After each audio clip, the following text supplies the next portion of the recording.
இன்னைக்கு அறந்தாங்கில அம்மாப்பேட்டையில இஸ்லாமிய மக்கள் 500-600 குடும்பங்கள் 50 ஆண்டுகளுக்கு மேல வாழ்ந்த மக்களை பள்ளிவாசலிருந்து வீட்டிலிருந்து இடிச்சு தரமட்டமாக்குது இஸ்லாமிய மக்களின் பாதுகாப்பான அரசு.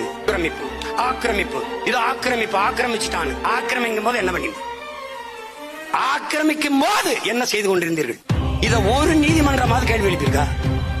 அரை நூற்றாண்டாக வாழ்ந்திருக்கா, அவனுக்கு வாக்குரிமை கொடுத்திருக்கா, குடும்ப அட்டை கொடுத்திருக்கா, மின் இணைப்பு கொடுத்திருக்கா, எரிவாயு இணைப்பு கொடுத்திருக்கா, வரி வாங்கியிருக்கா, இவனும் செஞ்சிருக்கா. இப்பதான் ஆக்கிரமிப்பு உனக்கு தெரியுதா என்ற கேள்வியை இதுவரை நாட்டின் உயர்ந்த நீதி ஒரு தடவோட கேட்க. ஆனால் இந்த அரசுகள் செய்தது இயற்கையின் அரும்பெரும் கொடையான பள்ளிக்கரணை ஏரியை கொப்பையை கொட்டி மூடினார்கள் திமுக அதிமுக. அரசு கட்டிடங்கள், நீதிமன்றங்கள் எல்லாம் ஏரியில் கட்டப்பட்டன.